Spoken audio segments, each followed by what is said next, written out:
Philipp Eng. He is pumped. Why would you not be? You put the problems behind, you focus forward. It's exactly what this team has done for BMW, Team RLL. They'll take the win at Road America in GTP, and it may be a banner day for that mark. Hello again, everyone. I'm Matt Yocum. Welcome to another edition of the IMSA Endurance Hour podcast. And what an epic weekend up at Elkhart Lake, Wisconsin. Chamber of Commerce weather, a massive record crowd, and they witnessed a fantastic WeatherTech race weekend. And when you look, if you're a BMW M Motorsports fan, it was a huge weekend for you of celebrations because not only did the GTP teams finish 1-2, but also the GT3 car in GTD Pro took home the class win. Among those both classes, there were two first-time winners. And keeping with that first-time theme, we welcome to the podcast for the first time one of the two drivers who took home the overall win up at Elkhart Lake, Philipp Eng, and we welcome you to the IMSA Endurance Hour podcast. First, Philipp, where are you in the world? First of all, thanks so much for having me. It's a great honor. I'm a big fan of the podcast, and I've listened to most of the episodes. So congrats. I think you guys are doing an incredible job, and I'm at home at the moment.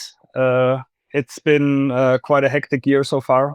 So I'm very happy to spend a few days at home, actually. I told my wife I don't want to go anywhere. I don't want to see a plane. I don't want to see a hotel room. So I'm actually in my living room. We're about to, get our second son soon. So my office. Congratulations! That's awesome. Thanks so much.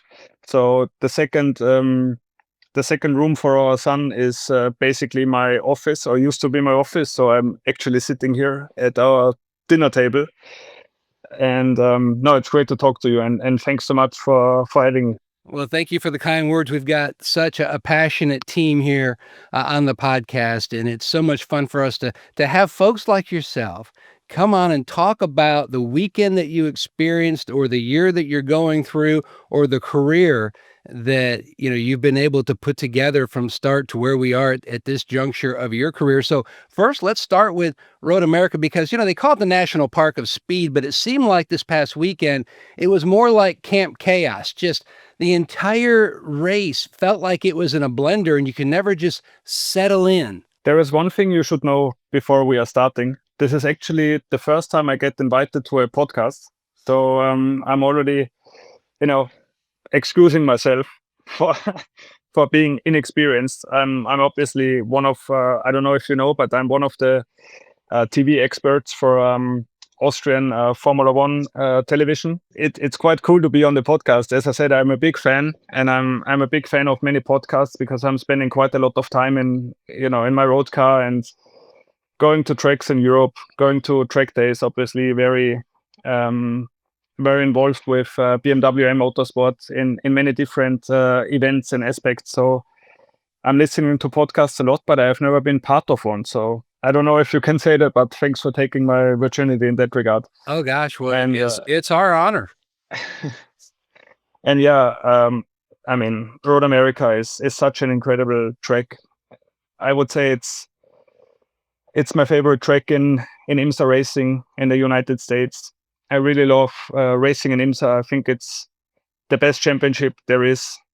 There is so much competition, with all the full course yellows. You're always trying to, hang on and always trying to do something else compared to the competition, especially in the position we were last weekend. There was no way we would win this race from the early troubles we had in the race. And that's exactly what I think drivers, teams, and especially the fans love about the championship, because you can never really tell if you're starting the race who is going to be out on top. And it's been a long time coming. I think we had some great speed. Obviously, Dries qualified on pole 4 times in a row in the first 4 events of the season. We just didn't execute the races very well, or well enough. And to do it in a way that we did in Road America was incredible. And I'm so proud of everyone in the team. I'm very proud of Dries, of, if I can say, about myself, because I think we just executed the race really well. And I must really say, and chapeau to our competition. I think Porsche has been extremely good in executing the races, and that's how they won all the races in our championship this season. So I think in Road America everything came together for us. We had a great strategy, and I was just very happy when we crossed the finish line, because everybody in the team really deserved it. To me, it just seemed like it was the total team effort, like you mentioned, because the guys and girls on top of the pit box working the strategy, and they made the strategy call. But also from inside the car, I mean, it had to be a perfect execution, no mistake, so you would be able to capitalize on that run with the strategy. Yeah, exactly. And especially, like you already mentioned, the race was very hectic. So there was a lot of contact. There were many contacts. It was a crazy race. And when we boxed for the first time, and Dries handed over to me in a very, very good position, we anticipated the first stop. So we went off sequence in the first full course yellow, which was, I think, a very, very good move from the team. And I think a very good strategic move to split the cars. You know, when you have one car at the top of the field and the other one is at the back, it's very easy to split the strategies. But to take the ballsy decision to split the cars in P2 and P3 at the time, I believe, was very, very crazy. But I fully supported it. Then when we came into pit lane during the first yellow, there was a little incident, or quite a significant incident. One of our guys got run over by one of the Acuras, and it was actually our driver helper. Thanks God, he walked away from that almost unscathed. So I was half a meter from him, and I saw him getting run over. Luckily, he is fine, and he is in very good spirits, and he was our driver helper. So he is the one, putting my belts on him. He is responsible for our safety in the end of the day. So luckily, our number one mechanic, Dean, he reacted in an incredible way, reading the situation in an incredible manner, because he actually, he always also saw what happened in pit lane with Nick going upside down, and he changed the front left tire. He stopped changing tires. He put my belts on, because in a GTB car there is not enough space to actually, put the belts on your own. And then he kept changing tires. So, I mean, it was incredible. And before I crossed the line, and obviously, 2-3 laps before the end, you sort of start to realize that this could be your day. When I went through Canada corner, I said, don't talk to me and don't celebrate before telling me that Nick is fine. And luckily he was. So it was an incredible day, and I'm just happy we could pull it off in that way. Well, I always say, you've got the athletes behind the wheel, but the men and women that go over the wall to service the car, they are just as big of athletes because of the hand-eye coordination, the pivoting with the feet. They are athletes that perform different tasks that are important. And a big part of that is focus, but the danger is always there, which is why IMSA's number one priority, whether it's for the drivers behind the wheel or the teams that have the crew members that go over the wall, safety is always the number one priority. And that's why you've got the mandated fire suits, you've got the mandated helmets. And Nick Kerr, what a spill he took. And, talking with different folks. In fact, Colin Brown even called and spoke with Nick also, because it upset him, because things just happen so fast. And when you look at what happened to Nick, you can see where he starts to get pinched between your car and then also the Acura, but his foot starts to get caught underneath a splitter. His right arm, which goes out of the in-car camera shot, hits the wing. He ended up with about 4 or 5 stitches. But like you mentioned, he went upside down, but what could have been such a worse outcome, thank God it wasn't. Yes. But that's where it goes into how IMSA always puts so much effort, and they look at every single area of what could be, so they can try to take that out of the realm of possibility. But for you, how tough was that, seeing what you've seen, but also trying to flip the switch to focus on the task at hand that you've got in front of you? Well, luckily there was a full course yellow, because I've never seen anything like that before in my entire life. I've never seen anybody, luckily, I have to say, anybody got really hurt, and I've never seen an incident like that. So for the first 10 minutes, I was completely aware of the situation and what actually happened. Like I said, luckily there was a full course yellow, so I could digest what happened, because in the end of the day, yes, I'm a professional race car driver and we all are, but most of all, we are human beings. And when you see one of your teammates, one of your, I would say, close friends, we are, spending so much time together during the season. We are so far away from our families, spending time in North America, and your team becomes your family. And we are joking about it all the time. And Nick is a great guy, and I always joke about his hair because he has such a, you know him, right? Yeah. And he's just a fantastic guy. And on top of that, I know that we have a great medical team at BMW and Motorsport. So we have a physio, we have a doctor on site, and the whole IMSA crew. They took really good care of him. So I knew that he was in good hands. And in the end of the day, you sort of close the visor and you go on, because there is a task, and you need to execute the race. There is no chance of thinking about what could be or what has happened. Of course, we're humans, we are racing drivers, and there was a job to do. So when I heard that he is sort of okay, and there is nothing majorly wrong, let's say, I was very happy to hear that, and it gave me a certain push to do as well as we did. So it was a very good, let's say, without getting me wrong, it was a very good motivation, because I really wanted to do well for Nick because of what happened. And those guys, they are, like you say, they are putting everything they have for our success. And whoever was in a position where a car approaches you with 60 kph, it's scary. I think IMSA is doing an incredible job with Johnny and all the guys and his team in the pit lane. And we had a chat about safety in the driver's briefing, where there was a certain eye on us drivers or the crew not going over the line or beyond the line unless the car is stopped. So I think there is nothing really more that we could have done to avoid the accident. It was just very unfortunate. And like I said, I'm just happy that Nick is fine.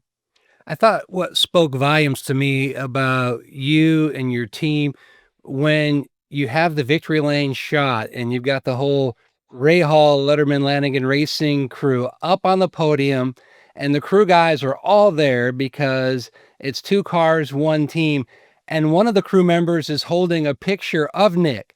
So even though he couldn't be there physically, he was there in spirit for all the victory lane shots. I thought that, to me, that just spoke so many volumes of what a family you guys all are. 100%. We are, like I already said, we are spending so much time away from our families and from our homes. And I think the team is just great. And, I can't talk so much about the 25 because you're a very big team. But on the 24 side, we are really good friends. We are really good mates, and we have a great bunch of people working together and enjoying the time we have at the track. It's very professional at times. You have to be, but we are having a good laugh too. So yes, it's a very professional atmosphere, and you go racing and you are trying to do the best job possible for BMW and Motorsport, but it's about the people. If you're not engaging well within your group, you will go slower. And Dries and myself, I think we did a really good job on, engaging with all our mechanics, because we are, two Europeans. I would say I'm an Austrian farmer. I'm one of the most random guys you will ever meet. The first time I was in America was actually when I was 24, to live my dream in that country in a works program with one of the biggest car manufacturers and most successful car manufacturers in the world is a big privilege, and that's how I go racing. Well, you guys have certainly been executing. If you look over the past two races, Watkins Glen, and then also at Road America, you have really chiseled away at the Porsche's lead in the championship standings. Between the two races, you've cut the deficit 116 points. So and this is why we race, because you've got some momentum on your side now. You're going to a place that you won last year. And if you're looking at how championship fights go and who performs at the most pressure-packed part of the season, you guys are really starting to hit it. And I had our chief statistician, Rafi, work through the different scenarios. And basically, if you outpoint the 6 car by 91 points over the next two races, you guys are looking really good for the championship. But that's why we race, because you never know what's going to happen, because it is the most reality of all reality shows. But you have to like where you guys are excelling, and especially going back to a place that you won last year. That we go racing in a way that we always want to win. So yes, your statistics is very nice, and I really appreciate telling me, because I had no idea. But our approach is always to go and win and go and fight for the win. We can only do as much as we can, because I think it's 180 points at the moment. Would you say is quite a big pillow, like quite a big margin. So I'm not sitting here thinking about winning the championship. The only thing we can do is what we can influence our own performance, and we can always maximize our package, and that's what we're trying to do. If our friends from Stuttgart are finishing a bit further behind, yes, that's their thing, but we have to win, to keep the championship open. Obviously, last year Indy was very successful for us, also having won the race and P2, so a double victory for the team. But I'm not going there thinking about the championship. Of course, this is always the goal, and this is always what we want to achieve. But it will not be easy. 180 points is a lot, especially in IMSA. I'm such a big fan of the championship, because you have the quickest car like we had in, I would say, in the first 4 events of the season, but we didn't win a race. Also on the other hand, if you don't have the quickest car on the grid, but you're executing the race well, you can also win. So the swing is big. Sometimes it's not so nice being there as a driver, but as a fan, it must be absolutely fantastic. And I keep telling my wife, this is the best championship I've ever raced in, and it's so competitive, and I love it. I will say this, the fans will love it when they go to the museum, because, and I don't know if you've seen pictures of it yet, but your fire suit from a year ago is part of a big, Ray Hall, Letterman, Lanigan display. And so the fans, when they walk through the new museum, which is unbelievable. I mean, you can't even put words to describe the job that they did, but you have a piece in there so your fans can go through and take pictures and everything else. And all that does is give you probably more motivation to go ahead and win back to back. And when you look back to that win last year, was that the type of victory where that's what drivers dream about? Because you experienced just about every type of weather condition. It seemed like it was a hurricane at one point, but then Yes. when you had the battle with Delatraz, such an incredible display of just methodically lining him up and then completing the pass. Do you still look back at that and go, wow, what a cool moment? 100%. And first of all, I'm very honored, because many people have told me already, also from the team, because the workshop is quite close by to the museum, And whenever you go to Indianapolis Motor Speedway, you can actually feel how much history was written at that place. And it's a very impressive facility. And that I've, written some small history there, or we, if you may, is making me very, very proud. I will definitely go to the museum to have a look before the race weekends, because I think it's just fantastic. I've never dreamt about, my name being in a museum, and I've had so many, stages in my career where I was watching from the sidelines and I didn't have a drive. So whenever I'm in a race car, I'm giving my absolute everything. I'm putting everything on the line. I'm enjoying the racing so much. Yeah, I will definitely go there and have a look in the museum. And when I had the battle with Louis last year, he is an incredible race driver. He is very, very quick. He's very fierce. He's a very hard racing driver, but very, very fair. And most of all, he's a fantastic guy. I must really say he's one of those drivers you really respect as a racing driver, but I really respect him as a human being and as a man. So the battle we had last year was really cool, and I can tell you, I've had this dream about that corner and about that move many times before.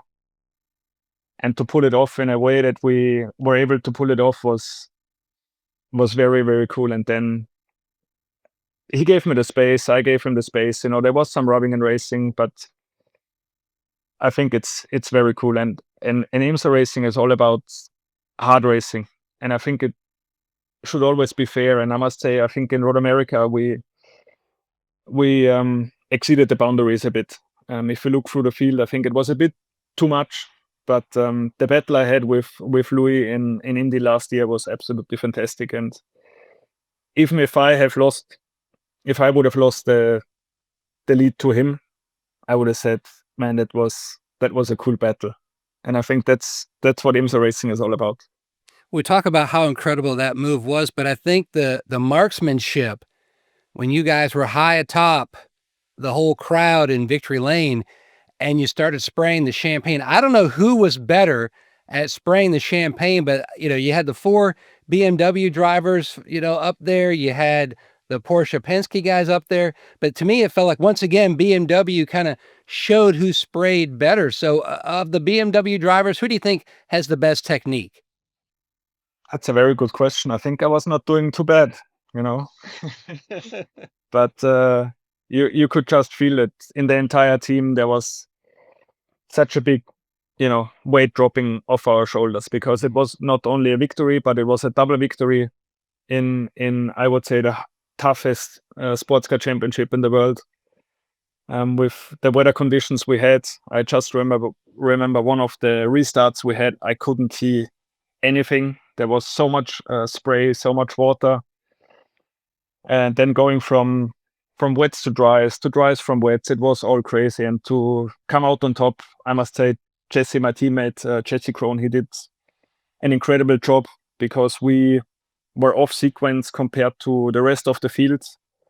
So he actually, poor guy, I must really say, he had to go on slicks so early. The track was still basically fully wet, but we had no choice but to go on slick tires at the time. I owe him a lot in that regard, or we owe him a lot, because he was a big part of how we in the end celebrated this victory.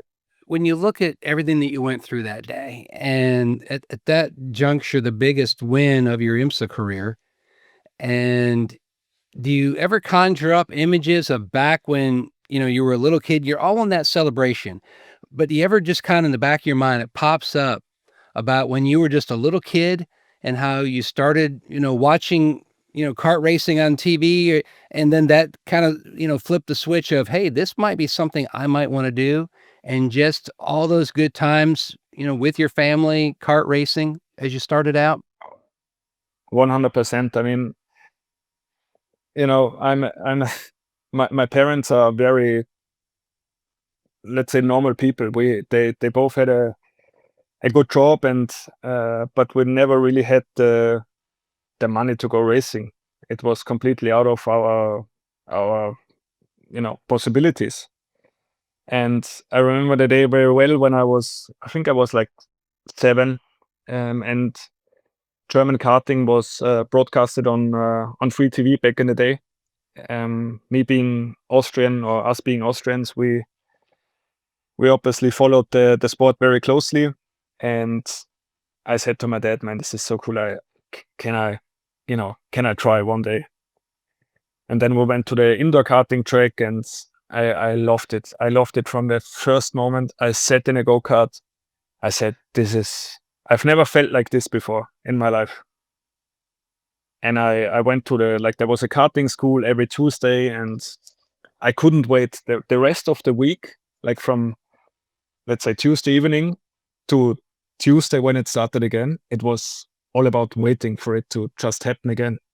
I didn't like school. I mean, I did what I had to do, but the only thing that really gave me the buzz and the satisfaction was the karting. You want to develop, and you want to be better. So I said to my dad, there is this little outdoor track 80 kilometers from where we live. Can we maybe just go there and have a look? And my dad's being my dad, I'm the only child. He said, "Of course, my son, let's go there." I think he regrets that sometimes, because I think that decision made him spend quite a lot of money in my career. Obviously, I have to thank everything to my parents, and they supported my sport from the very beginning. And then I was too little to drive the rental karts there, because I'm 170 centimeters. I don't know how much that is in feet. You measured it in feet, right? In North America. Yeah. All I know is that when we go to an amusement park, you always have like a stick figure of somebody, and it's like 48 inches or lower. The fun is not going to be quite there for you. So I was devastated. I couldn't accept that I wasn't allowed to drive the rental karts on a big outdoor track. It's over 1 kilometer. Was in Amusement back in the day. It's a great circuit. It's still there. And then we got to meet the daughter of the owner of the track, who was the same age as me and the same size. And her father could see how sad I was and how devastated I couldn't accept it. So he said, "There's her card. Enjoy yourself." So I had a few laps there, and I remember the day so well, where I drove around with it was a racing kart, with a 2-stroke engine, with a proper chassis, proper brakes. And I got out of the kart and I said, I want to do this for the rest of my life. This is the best thing that ever happened to me. I was so happy, and I couldn't believe what I was experiencing, A few days later, I had my own kart. To cut the long story short, I had my own kart. We had our own garage there. We eventually ended up renting a small apartment there, because we used to be there every weekend, going around in circles. But it was a hobby, And at one point, the owner of the karting shop went to my dad and said, "I think you should really try and, give him a proper go."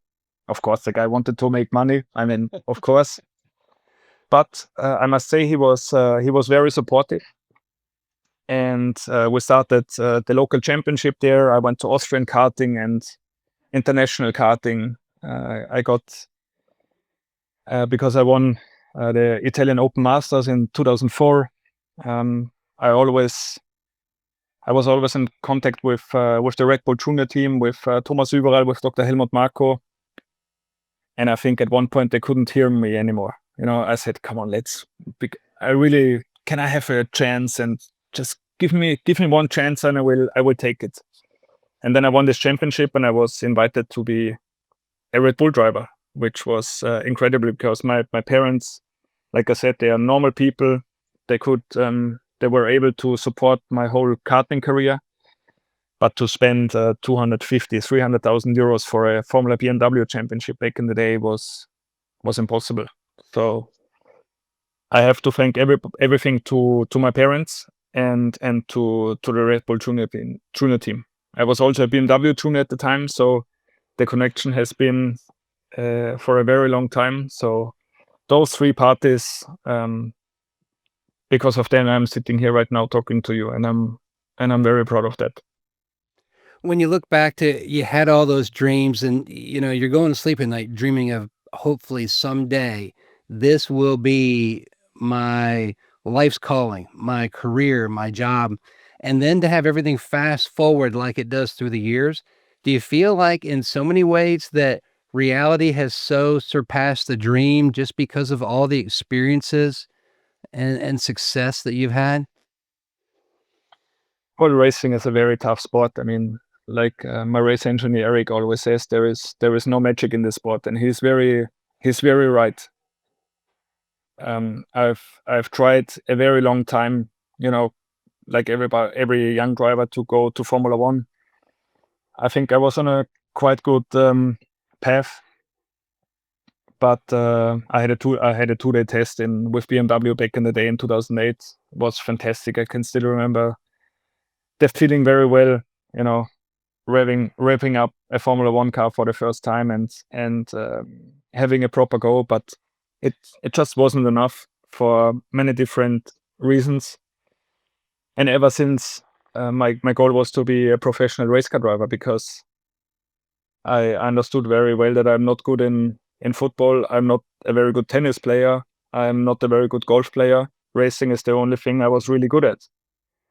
And racing was the only thing I really, really deeply enjoyed, and I still deeply enjoy.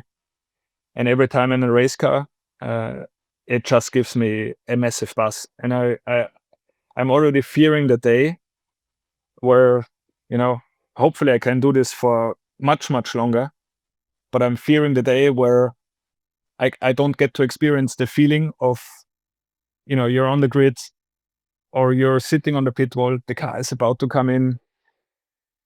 It's incredible. And I absolutely love it.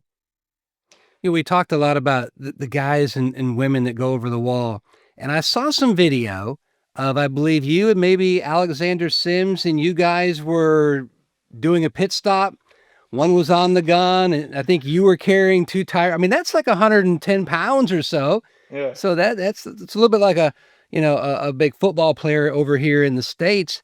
But what was that like, being in someone else's shoes and seeing all that goes into it, not only the mental side, but just the physical side of carrying that much weight around and positioning it right and helping index it? Every guy and every girl that's involved in a race team is a hero, I have to say. Let alone being them over the wall or behind the wall. But it's funny you're mentioning this. I'm always very keen to know what other people experience, you know.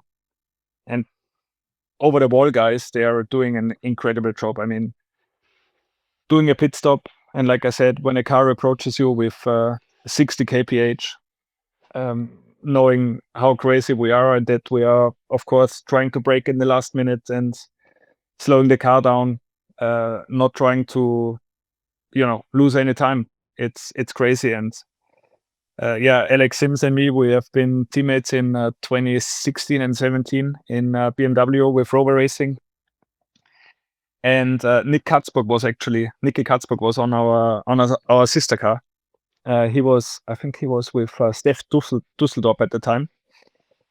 And I always said, man, I really want to try a pit stop. I really want to be on the gun or putting the tires on. And then one of the mechanics said, let's do it. And I was in shock, because I said, there is no way I can, you know, carry 2 tires and with my upper arms, impossible. And then Nicky, he got really excited, and he said, if you can do the pit stop under 35 seconds, I will pay Simsy and you a very nice steak. And then the game was on, you know, you're never turning down free food, free drinks. Oh, that's fun. So we are doing the pit stop, and I think we were like 7/10 short of the 35 seconds, or 7/10 quicker than the 35 seconds. So we did the pit stop. Nicky had to pay the food. It was incredible.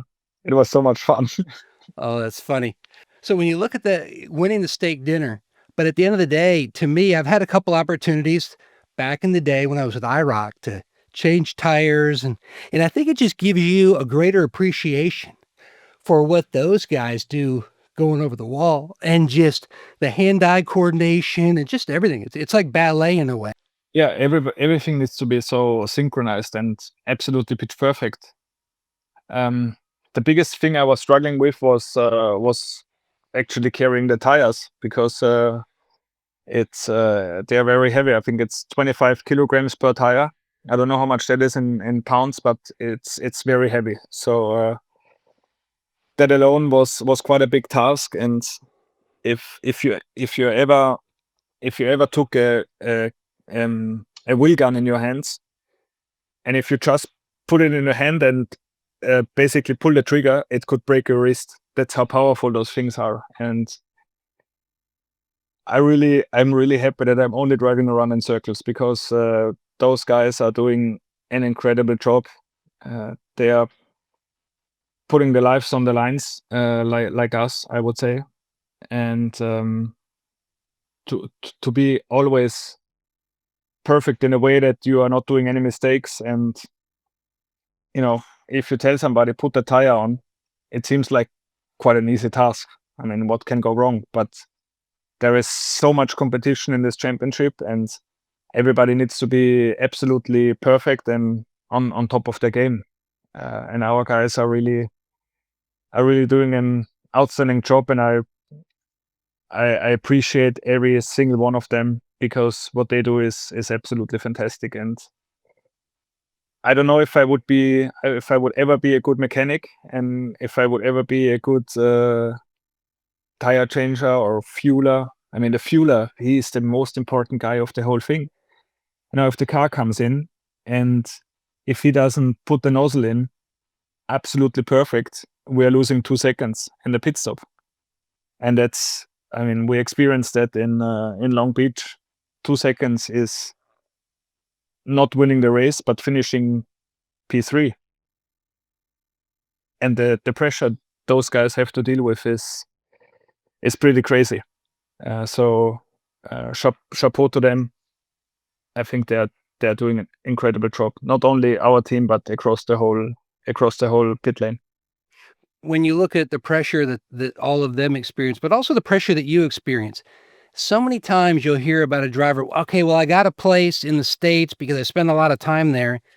But with your wife and now a second child on the way, is Austria one of those places where you can just completely check out, and mentally it's like hitting a reset button so you can come back fighting once again, at 10 tenths, 100%? 100%. I think I was raised very down to earth, and I'm very thankful to my parents that they raised me in a way they did. I appreciate life in a way that, every day is a new chance. And in my career, I had so many ups and downs like you cannot imagine. And when I did my F2 season in 2010, we didn't have the money to do it. I flew to every race, also to Marrakesh, to Morocco. It's quite a long flight from Austria. And when I arrived there, the answer was, I was not racing on a first day. You're not doing FP1. But I always, I flew there and I tried to make it happen. And I must say my parents did very well in a way that they said, we will support you, but we will not sell our house. We will not sell our, like you say, I don't know if you say this in America, but we will not sell our last shirt. Yep. For let's say a stock that's not worth anything, because I was not worth anything at the time. Nobody would have ever imagined that I would ever make money from racing. So every day or every time I'm in a race car, I'm giving my absolute everything, and I'm putting everything on the line, because I love this sport so much, and I know how difficult it was back in the day in Formula BMW and Formula 2. I only did a few races in Formula 3 because we just didn't have the backing. We didn't have the money to go racing. And when other drivers were doing the preseason testing, I was standing next to the track doing driver coaching for other people, and I wasn't in the car. So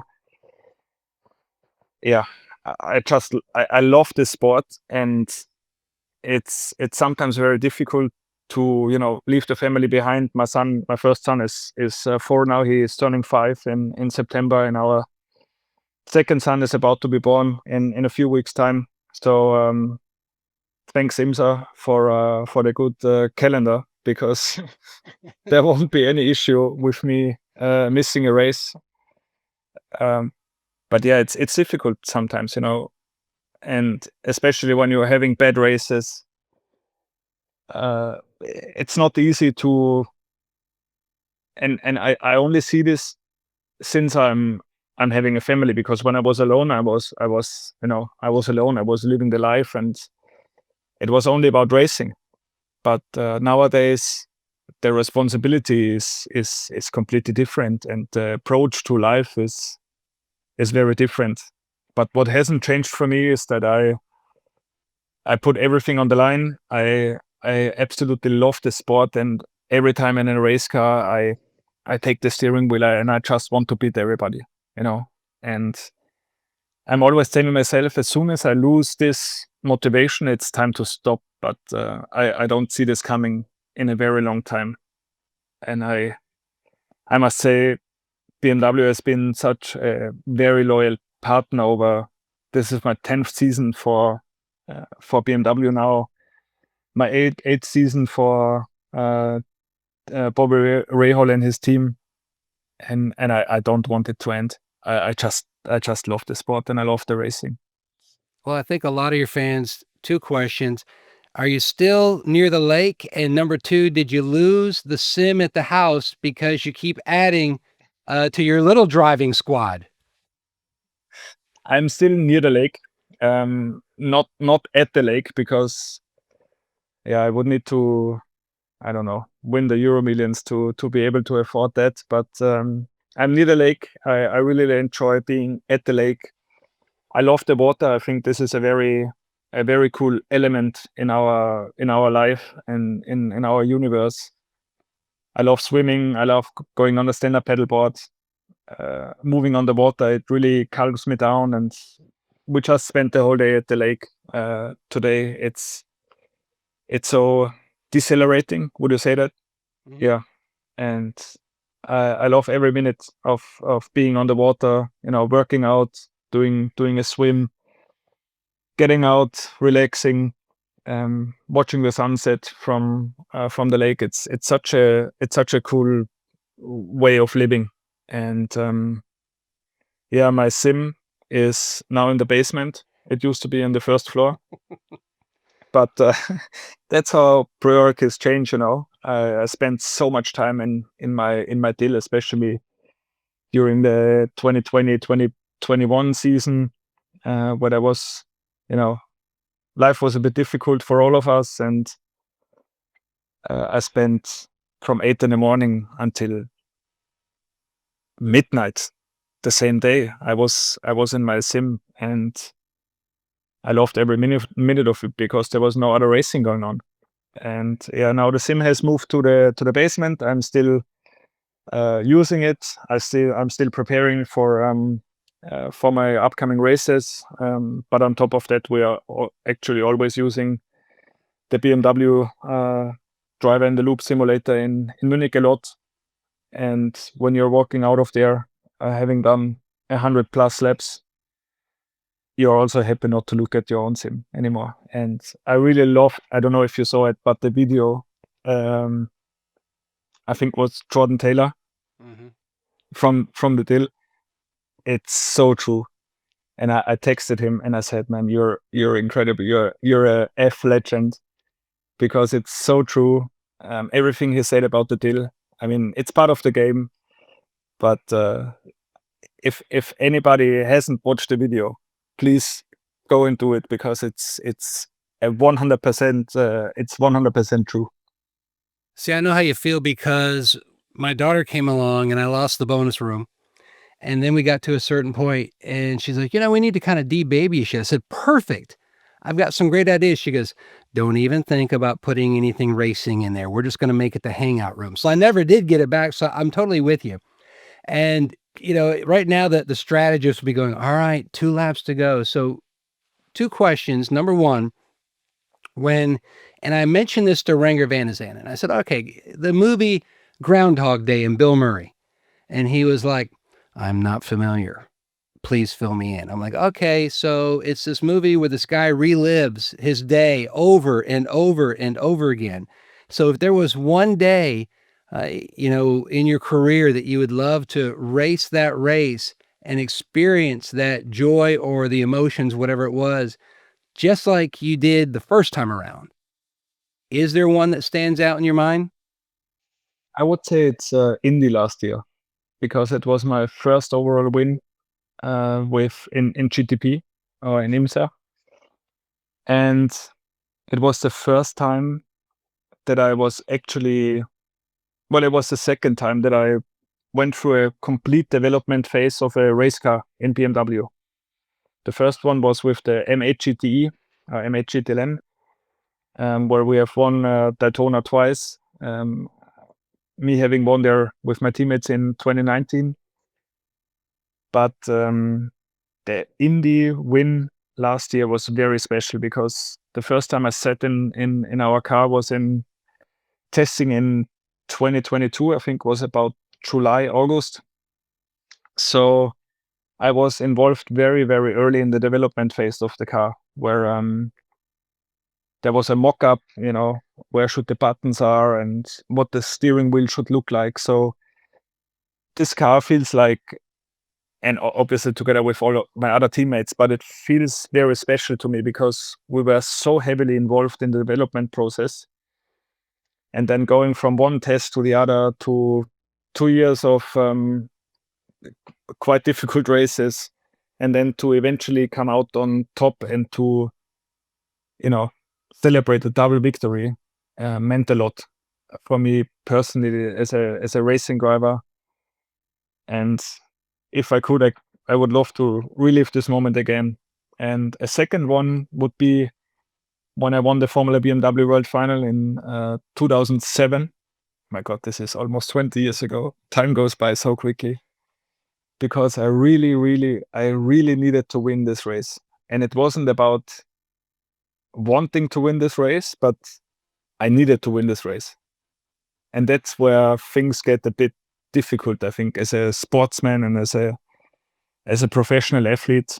Well, I wasn't professional back in the day, but as an athlete and as a racing driver. But the way we managed to win this race and how competitive it was, because there was a Formula One test with BMW on the line. So everybody wanted to win this race. Every 16, 17-year-old boy was dreaming about this. And yeah, I think those 2 races, I would love to be able to beam myself back to 2007 and relive the moment again. I love watching all of your joy just being around racing, and whether you're getting a chance to drive, some of the cars out of the BMW Heritage Collection, the old Formula One cars or different GT cars, and also your company cars that basically you drive on the street. But if you go back in time when you first got your license, what was the very first road car that you had? So this is a very long story. I'll make it short.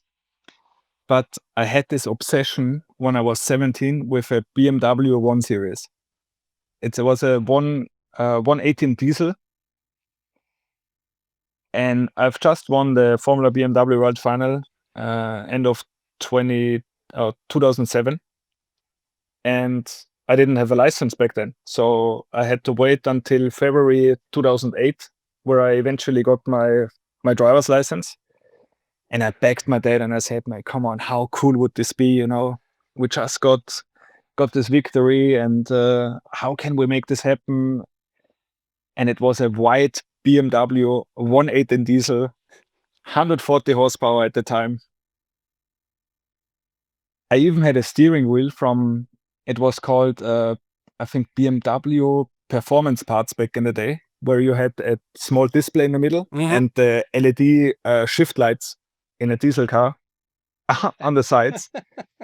And I had a big brake caliper and proper brakes. It was a fantastic car. And if I only knew where this car would be, I would really try and buy it back, because I had so many good experiences in that car. And luckily I got to convince my dad, and it wasn't easy, but I managed to convince him for that car. And yeah, many good memories. To me, I always found that was the hardest sell. That was the hardest sell. But if you could pull that off, man, the good times that would come. And Philipp, thank you for swinging on by the IMSA Endurance Hour podcast and telling us so many great behind-the-scenes stories from the beginning of your career up through this past weekend's win, going on to Indy, trying for back-to-back.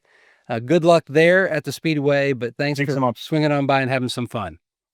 Thanks so much, and keep doing what you're doing with the podcast. I think it's absolutely great. I don't like hearing myself, but I'll get some friends or my wife to watch it and tell me if I was fun.